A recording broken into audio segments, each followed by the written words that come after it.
If it is a Sunday morning here on Robin Hood Radio, it is time to bring in Willie Hallahan from sportingacause.com, the website that actually brings you incredibly quick and very curated information in a chronological order of events that are going on that are fundraisers, and they're all sports related at sportingacause.com.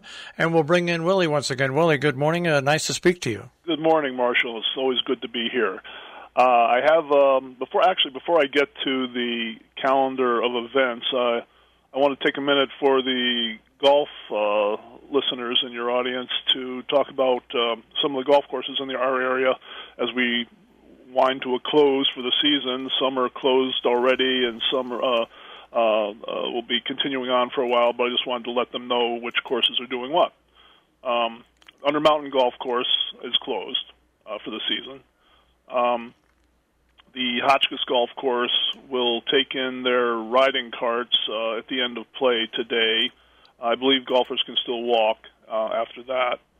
Also, at the Copake Country Club over in Prairieville, they too will be taking in their carts after today's play, but golfers will be able to walk the course for free, actually, as long as weather permits.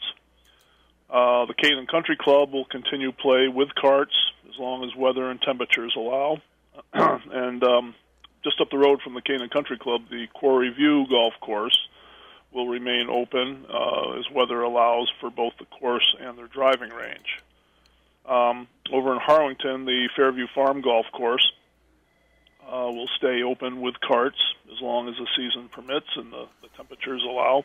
And their sister course, Stony Brook, a 9-hole course over in Litchfield, will do the same. They'll remain open.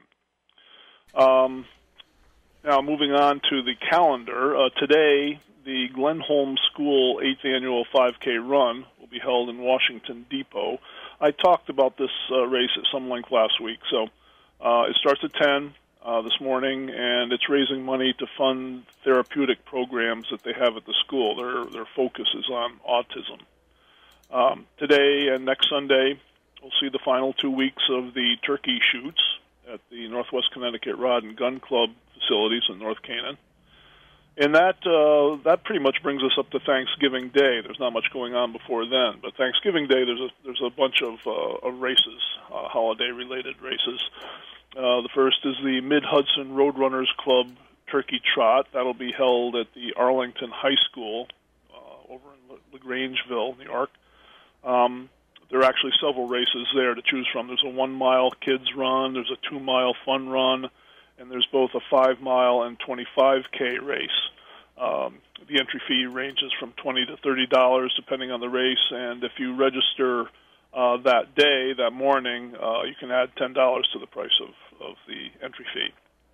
And all the profits there from that race will be donated to Dutchess Outreach, which provides hunger and relief services over in Dutchess County. The Goshen Turkey Trot will be held Thanksgiving morning over at the Goshen Fairgrounds. This is a 10K race, a very formidable race, I can personally attest. In the 6 miles, there's a healthy hill for each of the 6 miles, but it draws a huge amount of people. It's also one of the longest running of the turkey trots. This will be its 44th year. T-shirts go to the first 400 entrants, just to give you an idea of how many people go. And what I don't know is if you can register that morning. I couldn't find that information. So if you want to make sure you can get into the race, register online. You can find the link at my website.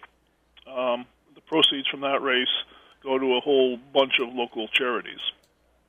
Also, Thanksgiving morning, the Ferncliff Forest 5K Turkey Trot will be held over in Rhinebeck, New York. T-shirts to the first 500 registrants. That's also a big race. $30 entry fee. I'm guessing registration is online only because they have a whole bunch of COVID-related protocols. Masks must be worn at the start of the race. There will be no mass start. Runners will go off 5 at a time with a few seconds in between.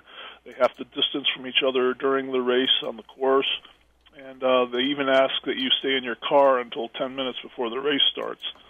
And then the proceeds from that race will benefit programs at Ferncliff Forest. The 9th annual Kingston Turkey Trot will be held at, I'm going to say, Dietz Stadium in Kingston. That's D-I-E-T-Z.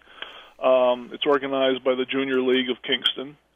Entry fee is $20, and it kicks off at 8 a.m. By the way, Marshall, all these races start early in the morning, 8 a.m. On average, so that people can run the race, get their awards, and then get home in time to organize their Thanksgiving Day. And on Friday the 26th, the day after Thanksgiving, the Litchfield Wilmogo Alumni basketball games are back. They had a hiatus during the pandemic year.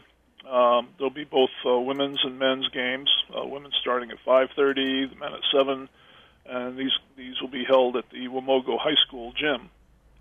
The spectator entry fee is $5 for adults, $3 for students, and the proceeds will go to the Litchfield Morris Rotary Club Scholarship Fund.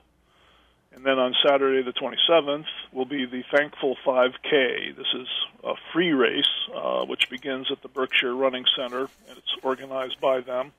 The runners are asked to bring a non-perishable food item to the race. Actually, not just race day, but any time during November you can bring food items to the Berkshire Running Center. There's still time to buy your raffle ticket for the Salisbury Rotary Club's $10,000 winner-take-all raffle.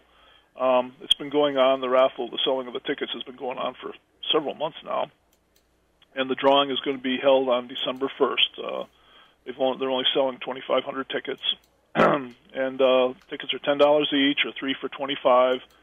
And the proceeds will benefit all of Rotary's programs, including their scholarship fund. And that about wraps it up, Marshall, for the Thanksgiving week. But I just wanted to end by saying that I've been totally blown away by the outpouring of generosity for the families of that horrific fire in Millerton, and not just money donations, which have been extraordinary, but clothing and even computers and everything, because these people need so much. They lost so much. And it doesn't surprise me, because we certainly live in a very giving area, but it's just wonderful to see and heartening to witness.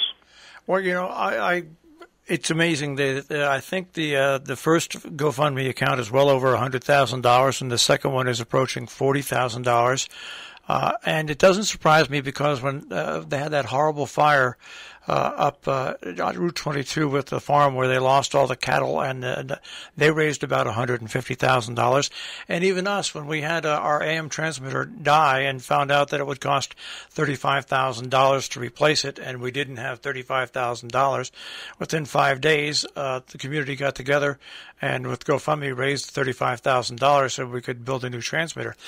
This community might be split, red, blue, Republican, Democrat, liberal, might be all those things, but when it comes to helping neighbors, this community is simply the best. It absolutely is.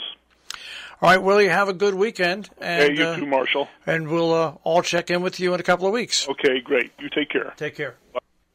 Willie Hallahan, Sporting a Cause, sportingacause.com on the web.